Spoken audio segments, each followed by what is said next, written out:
Lilian. Pastor, eu até compreendo porque o suíno, né, o porco, ele era considerado um animal imundo. Aham. Até pouco tempo atrás, onde se criavam os porcos, ficava muito sujo. Então aquilo gerava micro-organismos que poderia deixar uma pessoa até louca, né?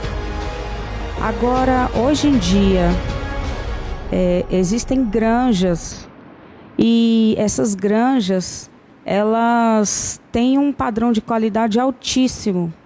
Inclusive hoje, está provado que a carne suína é uma das mais limpas para a gente se comer.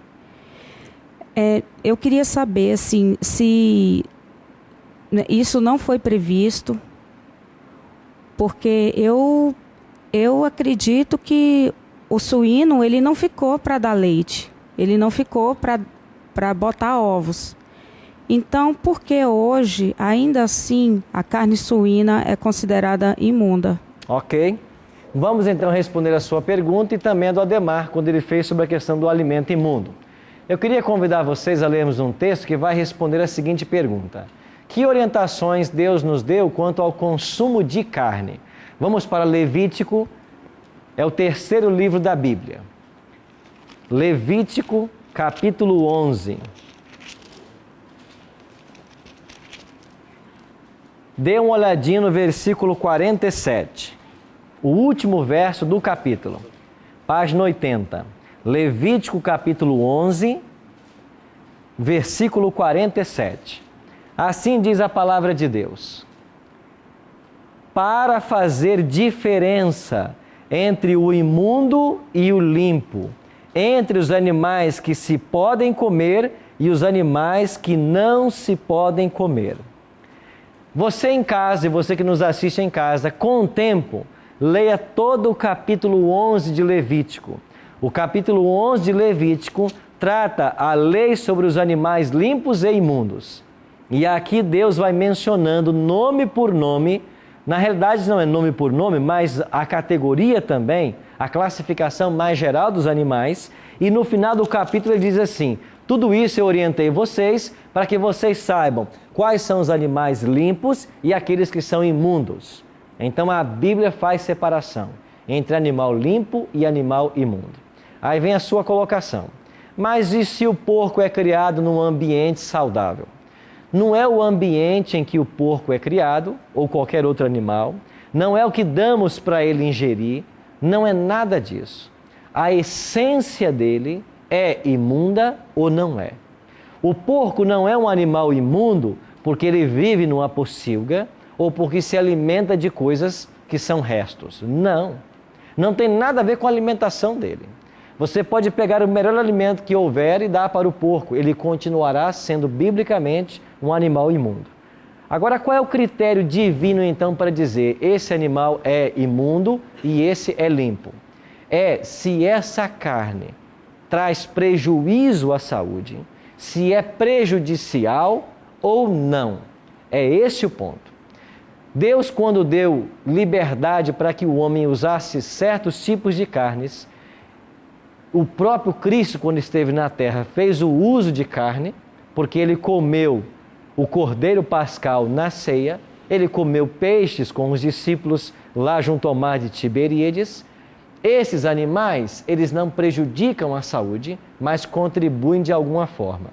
Agora, os animais imundos, todos eles, a Bíblia não fala só do porco, ela fala de dezenas de animais, dezenas de peixes. Isto não serve para nós como alimento porque prejudica a saúde. Você mencionou que existem pesquisas que mostram que a carne do porco é saudável. Essas pesquisas são questionáveis, porque quando você tem um problema de saúde, quando você vai ao médico, a primeira orientação que ele dá para você é que você suprima a carne de porco da sua alimentação. Eles usam uma expressão assim, o povo em comum, né? Porque é uma carne remosa. Sabe o que acontece? A carne de porco e de qualquer animal imundo, ela contém elementos prejudiciais à saúde, altamente prejudiciais.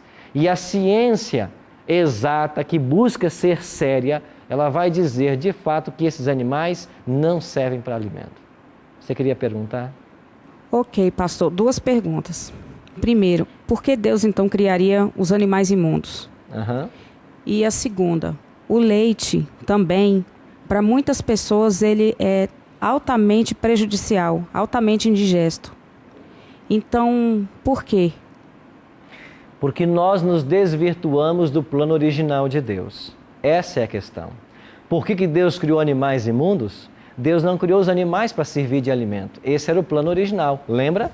Nenhum animal foi criado para morrer e servir de alimento. Agora, por que Deus criou o pássaro? Por que Deus criou os insetos?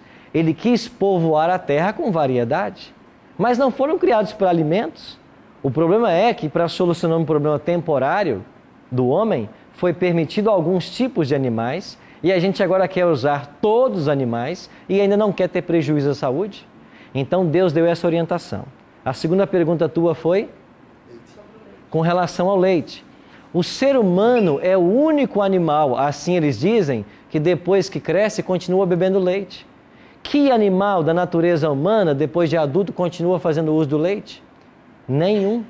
Então, de fato, nós não fomos criados para ingerir leite. Nós fomos criados para ingerir o leite materno, que tem todas as propriedades para o nosso desenvolvimento harmônico e a boa saúde. Agora, por que então que a ciência às vezes fala nos benefícios do leite? Por que há tanta propaganda sobre o leite? É claro que isso é uma indústria. É claro que existem muitas pessoas ganhando dinheiro com essa indústria.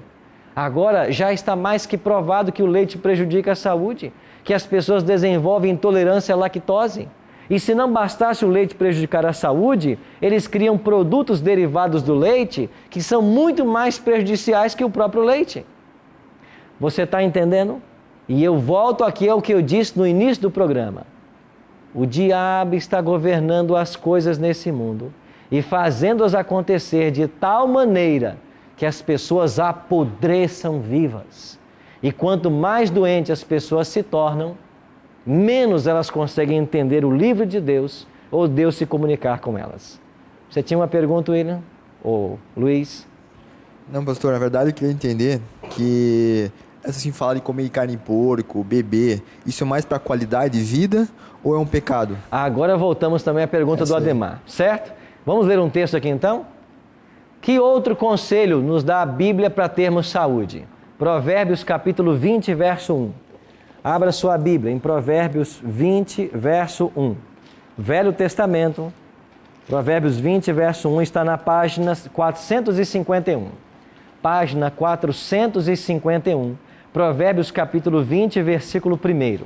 Assim diz a Bíblia: o vinho é escarnecedor e a bebida forte alvoroçadora. Todo aquele que por eles é vencido não é o quê? Sábio. A palavra de Deus condena qualquer uso de bebida alcoólica. É o que a palavra de Deus condena. O vinho é escarnecedor, a bebida forte é alvoroçadora. Aqueles que por ele é vencido não é sábio. E eu vou responder a pergunta de vocês dois agora, lendo para vocês 2 textos. Vamos para o Novo Testamento. Carta de Paulo aos Coríntios, 1 Coríntios. Vamos lá para o Novo Testamento. 1 Coríntios 3, 16 e 17. Não sabeis que sois o santuário de Deus e que o Espírito de Deus habita em vós? Verso 17. Se alguém destruir o santuário de Deus, Deus o destruirá. Porque o santuário de Deus que sois vós é o quê? O que é o santuário de Deus hoje? O meu corpo. Nós somos o templo de Deus. E Deus diz assim: se alguém destruir esse corpo, Deus o destruirá. Eu pergunto, aonde está na Bíblia dizendo que fumar um cigarro é pecado? Você encontra esse texto? Ele não existe. Não existia cigarro no tempo bíblico.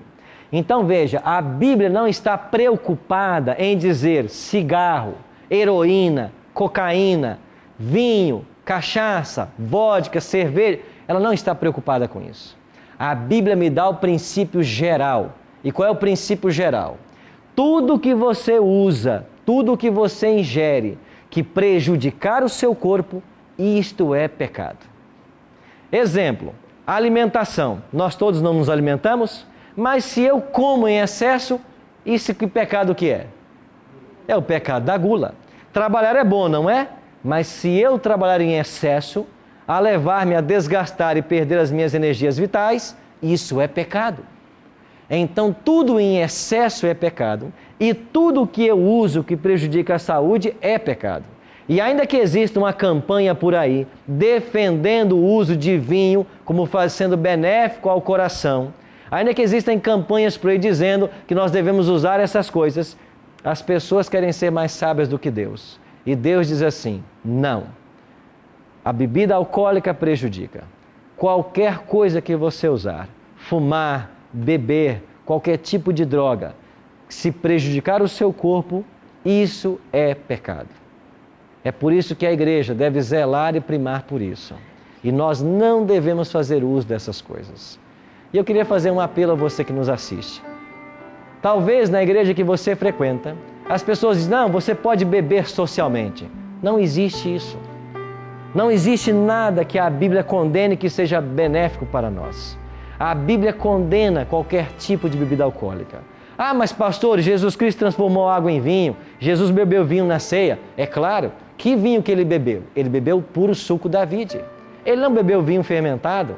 Como que nós podemos provar isto? Basta estudar um pouquinho de grego e hebraico. Tanto na língua hebraica quanto grega, você tem 3 palavras para vinho.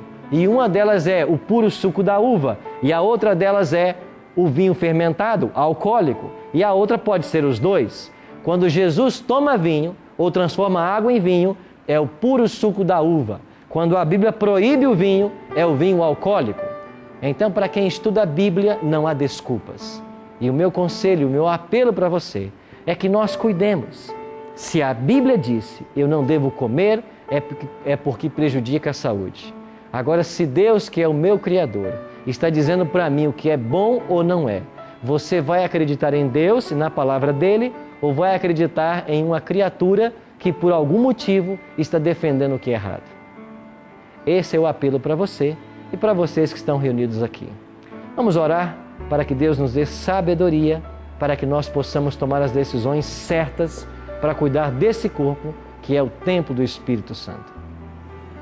Bondoso Deus e Pai, obrigado pelas orientações da Tua Palavra, que nos ajudam a entender a necessidade de conhecermos como funciona a máquina humana e cuidarmos bem desse corpo para termos boa saúde e uma mente lúcida para recebermos a influência celestial. Pai, nos perdoa pelos atos errôneos que trouxemos até aqui em nossa vida e ajuda-nos para que daqui por diante tomemos decisões sérias, decisões sábias, para usar com moderação tudo o que for benéfico e para nos abster completamente daquilo que nos prejudica. Dessa forma, honrar a Deus, preservando o nosso corpo, que é templo do Espírito Santo. Esta é a nossa oração, em nome de Cristo. Amém.